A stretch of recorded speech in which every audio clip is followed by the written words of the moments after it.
Hi friends, this is Irfan Saifi. यहाँ पे ISS के ऑनलाइन स्टडी चैनल पर फ्रेंड्स, आज मैं आपके लिए लेकर आया हूँ बीएड एंट्रेंस एग्ज़ाम के लिए जीके का पार्ट है, और जिसमें हम आज डिस्कशन करेंगे पॉलिटी यानी कि राज्य व्यवस्था को। उसका पार्ट 1 होगा, पार्ट सेकंड, पार्ट थर्ड, इसी तरीके से हम आगे की तैयारी करते चले आएँगे। ये सिर्फ एक डेमो क्लासेस हैं जो आपकी प्रतिक्रिया जानने के लिए हैं कि आपको क्लासेस कैसी लग रही हैं।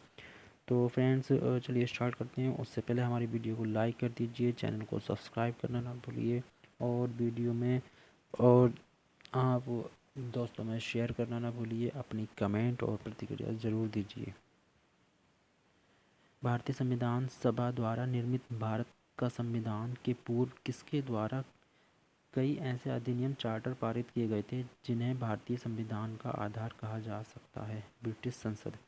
भारतीय संसद सभा द्वारा निर्मित भारत का संविधान के पूर्व ब्रिटिश संसद द्वारा पारित अधिनियमों, चार्टरों, योजनाओं को मूलतः कितने भागों में विभाजित किया जा सकता है? 2। एक है कंपनी के मामलों में प्रभावी नियंत्रण स्थापित करने के लिए, तथा दूसरा है साम्राज्य के हितों की सुरक्षा के लिए। अच्छा फ्रेंड्स, आपको मैं बता दूं कि जब भी आप पॉलिटी पढ़ेंगे तो उसका बैकग्राउंड से एक या दो क्वेश्चन, माइनर क्वेश्चन पूछ सकता है। इसलिए हमें जो पॉलिटी है, हमारा जो संविधान है, वो कब से बना और कहाँ तक किस किस तरीके से बना, उसके बारे में हम थोड़ा डिटेल से तो नहीं, लेकिन वन लाइनर में आप पढ़ लेंगे तो आपको आगे अपनी तैयारी में कोई परेशानी ना पड़ेगी, और आपको अच्छे से तैयारी हो जाएगी और क्वेश्चन भी आपको मिल जाएंगे आपके एग्ज़ाम में।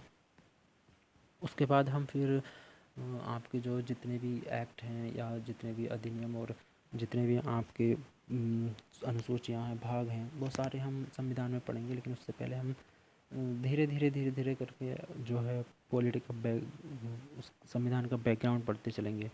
उसमें ये एक है रेगुलेटिंग एक्ट 1773।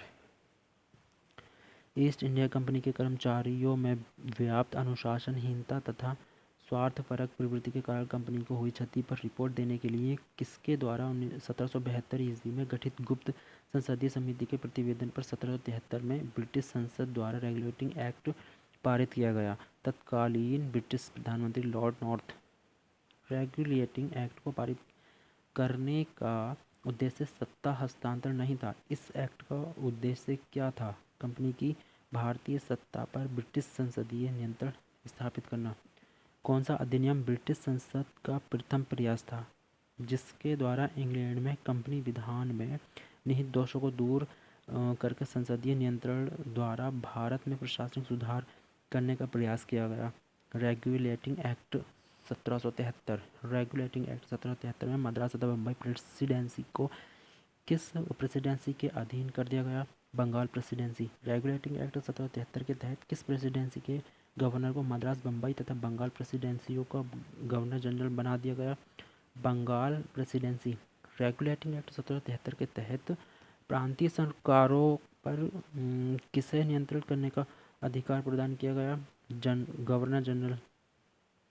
किस अधिनियम के तहत बंगाल के गवर्नर को समस्त अंग्रेजी क्षेत्रों का गवर्नर जनरल कहा जाने लगा? Regulating act 1773। रेगुलेटिंग एक्ट 1773 के तहत किसको युद्ध तथा संधि एवं राजस्व संबंधी अधिकार प्रदान किए गए? Governor general. संविधान का पारिभाषिक शब्द क्या है? सामाजिक राजनीतिक दस्तावेज। भारतीय संविधान के मुख्य आदर्श कौन से हैं? स्वतंत्रता, समानता, न्याय, भ्रातृत्व। भारतीय संविधान के मौलिक नियमों तथा आधारभूत राजनीतिक सिद्धांतों पर भारतीय आधार क्या आधारित होता है? देश का शासन। सरकार और शासन के बीच सीमा निर्धारित और उनके अंगों की शक्तियों और उत्तरदायित्वों को कौन परिभाषित करता है? देश का संविधान। संविधान की सबसे महत्वपूर्ण उपयोगिता क्या है? सरकार द्वारा सत्ता के दुरुपयोग पर रोक। भारत में औपनिवेशिक ब्रिटिश शासन के विरुद्ध संघर्षों का क्या परिणाम है? संविधान। संसद का निर्माण।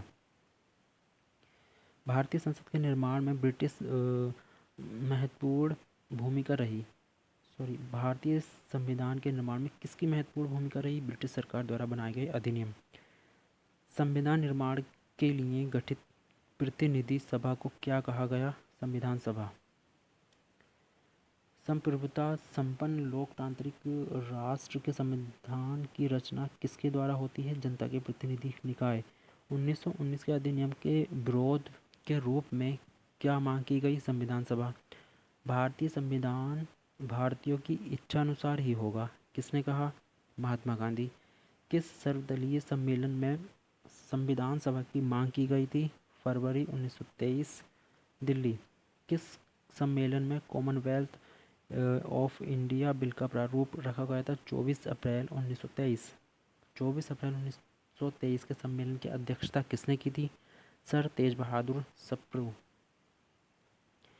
प्रारूप बिल किस सर्वदलीय सम्मेलन के समक्ष पेश किया गया? दिल्ली 1925। दिल्ली 1925 के सर्वदलीय सम्मेलन की अध्यक्षता किसने की थी? महात्मा गांधी। साइमन कमीशन द्वारा भारतीय नेताओं को संविधान बनाने की चुनौती के परिणाम स्वरूप किस समिति का गठन किया गया था? नेहरू समिति या कमेटी। भारत के संविधान के सिद्धांत निर्धारण करने हेतु समिति कब नियुक्त की गई? 19 मई 1928। 19 मई 1928 को समिति का गठन किस सर्वदलीय सम्मेलन में हुआ था? बम्बई। बम्बई सर्वदलीय सम्मेलन की अध्यक्षता किसने की थी? मोतीलाल नेहरू। बम्बई सर्वदलीय समिति द्वारा रिपोर्ट कब प्रस्तुत की गई? 10 अगस्त 1928। 10 अगस्त 1928 की रिपोर्ट को क्या नाम दिया गया? नेहरू रिपोर्ट। लंदन में संपन्न हुए तीसरे गोलमेज सम्मेलन के बाद जारी श्वेत पत्र का एकमात्र विकल्प है कि वयस्क मताधिकार के आधार पर निर्वाचित संविधान सभा द्वारा एक संविधान तैयार किया जाए। जून 1993 में ये घोषणा किसने की? कांग्रेस कार्यकारिणी। कांग्रेस द्वारा संसदीय बोर्ड की स्थापना कब की गई थी? 1934 ईस्वी में। कांग्रेस कार्यकारिणी द्वारा संविधान सभा की मांग को लंबे वक्तव्य में कब दोहराया गया? 14 सितंबर 1939। 1940 में संविधान सभा की मांग को किसने मूर्त रूप से प्रदान किया? पंडित नेहरू। यदि भारत को आत्मनिर्णय का अवसर मिलता है तो भारत के सभी विचारों के लोगों की प्रतिनिधि सभा बुलाई जाएगी जो सर्वसम्मत संविधान का निर्माण करेगी। संविधान सभा के अतिरिक्त संविधान निर्माण का अन्य कोई विकल्प नहीं है। ये घोषणा किसने की? कांग्रेस ने। ब्रिटिश सरकार ने संविधान सभा की मांग को पहली बार आधिकारिक रूप से कब स्वीकार किया था? अगस्त प्रस्ताव 1940 में। 1942 ईस्वी में किस योजना को ब्रिटेन ने स्पष्टता स्वीकार किया? क्रिप्स योजना। भारतीयों द्वारा क्रिप्स योजना हेतु क्या निर्णय लिया गया? अस्वीकार। भारतीय संविधान सभा के प्रस्ताव को किस योजना ने स्वीकार कर इसे व्यवहारिक रूप प्रदान किया? 1946 कैबिनेट मिशन। संविधान निर्माण निकाय के प्रांतों का प्रतिनिधित्व जनसंख्या के आधार पर किस योजना का हिस्सा था? Cabinet mission. तो फ्रेंड्स, ये आपके पॉलिटी के कुछ जनरल क्वेश्चंस थे जो कि आपके एग्ज़ाम के पॉइंट ऑफ व्यू से बहुत ही इंपॉर्टेंट होंगे। तो फ्रेंड्स, हमारी वीडियो को लाइक और शेयर कर दीजिएगा और कमेंट करना ना भूलिएगा। तो चलिए मिलते हैं अगली वीडियो में। Thank you for watching this video.